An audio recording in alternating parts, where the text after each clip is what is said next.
अस्सलाम वालेकुम and welcome back to another episode of car talk. हमारे एक व्यूअर है, उन्होंने हमारे से ये पूछा है कि अगर वो कर्ज़ा लेकर अपना घर बनाए या फिर अगर वो कर्ज़ा लेकर कोई कारोबार शुरू करे या फिर कोई प्रॉपर्टी ले ले तो ये कैसा रहेगा उनके लिए, और अगर वो सूद फ्री को कर्ज़ा कहाँ से मिलेगा, या फिर अगर वो कर्ज़ा लेंगे तो अगर उस पर कोई इन्वेस्टमेंट करते हैं तो वो कैसा रहेगा उनके लिए। आइए कि हिसाब से बात करते हैं।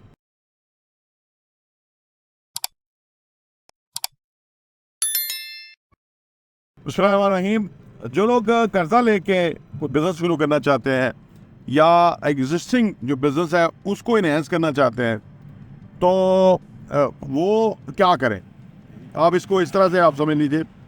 देखिए, अब आप पाकिस्तान में नहीं, दुनिया भर में अलमिया यह दुनिया का तो क्या सिस्टम हुआ है। पाकिस्तान में ये है कि पाकिस्तानी बैंक्स उनको कर्जा देते हैं जिनको कर्जे की ज़रूरत नहीं होती।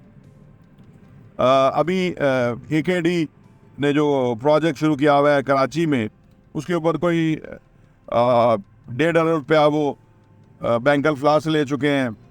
कोई 2.5 अरब उनके पास अभी भी पैसा चाहिए कैश फ्लो के अंदर, ताकि वो बिल्डिंग मुकम्मल हो जाए और डिलीवर हो जाए। बाकी जो सेल करेंगे यूनिट्स तो उसका पैसा तो स्टेप बाय स्टेप आता है।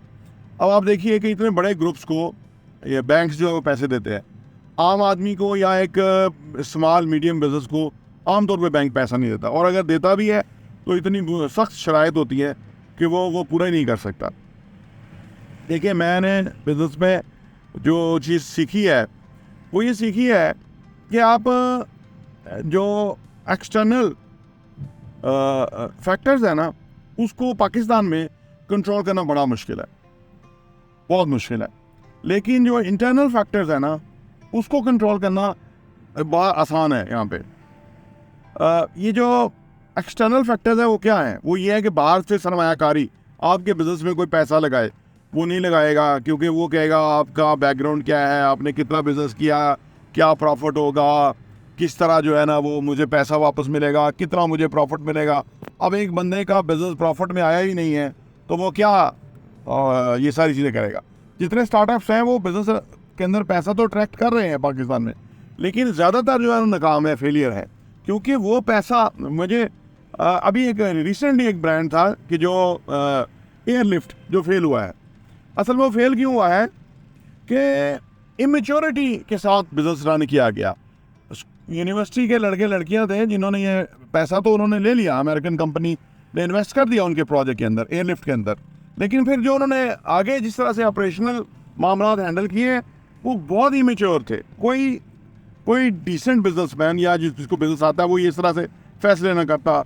उतले ऑपरेशन खोल लिए, बहुत बड़ी जगह खोल ली, वहाँ से उतना वापस रिटर्न आ नहीं रहा था, एक्सपैंड एकदम कर दिया, अभी वो उतना कामयाब हुआ नहीं था, प्रोडक्ट रेंज बहुत खोल दी, उतनी रिक्वायर्ड नहीं थी, वो सारा मिलके फेलियर का बायस बना, क्योंकि पैसा किसी का था ना, तो वो माले मुफ्त दिले बिना वाला मामला था। तो इसलिए आप कर्जा देने में आपको कोई इंटरेस्ट नहीं होगा। ये तो मैं एक्सटर्नल फैक्टर की बात कर रहा हूँ। अब इंटरनल फैक्टर की बात कीजिए। अगर आप बिजनेस रन करना चाहते हैं, आपके पास पैसा कम है, कोई फ़र्क नहीं पड़ता, छोटे स्केल पे आप बिज़नेस को रन कीजिए। पहले देखिए, टाइम आपको कोई पीछे कोई ख़तरा नहीं है कि आपको इमीडिएटली कामयाब होना है। देखिए, इस तरह जो लोग काम करते हैं ना, डू और डाई वाले मामलात के अंदर, और वो फिर क्या करते हैं कि उल्टा सीधा काम करने पे मजबूर हो जाते हैं। जैसे आप हाउसिंग सोसाइटियों की मिसाल लीजिए, ये जो जाली हाउसिंग सोसाइटियाँ फार्म बेचने वाली हैं, लोगों से करोड़ों अरबों रुपया ले के टीवी चैनल खोल रही हैं।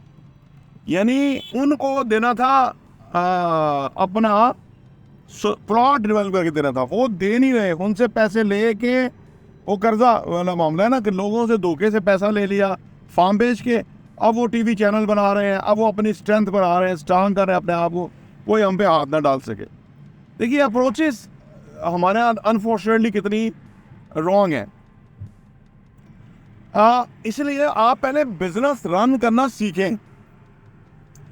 मैंने बहुत सारे लोगों को देखा है, वो एक ही सवाल उनके जुबान पे एक ही सवाल होता है, वो कहते हैं मेरे पास पैसा हो ना तो मैं ये कर लूँ। वो समझते हैं शायद पैसा हो तो बिजनेस रन कामयाब हो जाता है, वो समझते हैं शायद पैसा ही सारे मसाइल की हल है।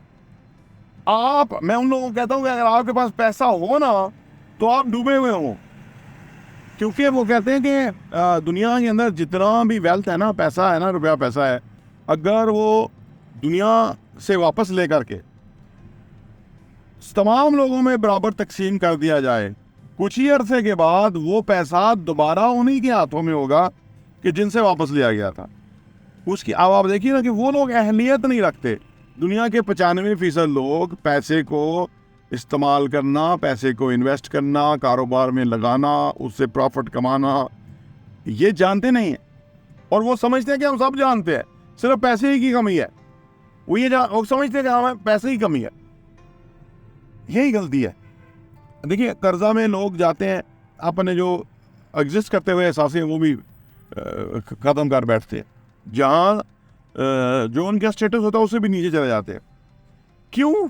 कि पहले चीज़ें सीखी हुई नहीं है, लर्न ही नहीं की हुई चीज़ें, एबिलिटी नहीं है, कैपेसिटी नहीं है, और वो सिर्फ पैसे को रो रहे हैं कि जी पैसा होगा ना तो हम ऐसे कर सकते हैं। वो फलां कामयाब हुआ ना पैसे के साथ कामयाब हुआ, फलां हुआ ना पैसे के साथ कामयाब हुआ। भाई वो एक्सेप्शनल केस हो सकता है कि उन्होंने पैसा अट्रैक्ट कर लिया हो और वो उसको उन्होंने लगा के एक सही डायरेक्शन पे चले गए हों, ऐसा हो सकता है, हुआ हो। लेकिन ऐसा होना ज़रूरी नहीं है इन एवरी केस।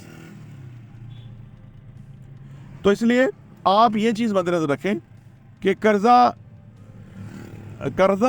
मेरे नज़दीक आप कर्जा लेके बिजनेस ना खोलें। आप अपनी एबिलिटीज, काबिलियत, सलाहियतों को बुरे कार लाएं, उनको बहुत फाइन ट्यून करें, एक्स्ट्रा ऑर्डिनरी बनाएं। पैसा खुद आपके पास आएगा, पैसे का आपको वरी नहीं रहेगी, पैसे का आपको मसला नहीं रहेगा, ठीक है ना। क्योंकि आप देखें, हम रियल एस्टेट के बिजनेस में इन्वेस्टर पैसा लेके खड़ा होता है कि अगर उसे पता हो कि ये इस बंदे में या इस कंपनी में एबिलिटी है कि ये मुझे पैसा प्रॉफिट कमा के दे सकता है, तो पैसे की तो कमी ना हुई। पाकिस्तान में पैसा है, ओवरसीज पाकिस्तानियों के पास पैसा है। कमी है अहलियत की, कमी है काबिलियत की, कमी है कम्पिटेंसी की, कमी है अपने अंदर उन सलाहियतों की कि जिसकी वजह से आप जितना चाहे पैसा कमा सकते हैं और जितना चाहे पैसा आपकी तरफ आ सकता है। पैसा आपकी तरफ खुद आएगा, आपको मांगने की जरूरत नहीं, आपको कर्जा लेने की जरूरत नहीं। प्रॉपर्टी टीवी देखने का बहुत बहुत शुक्रिया।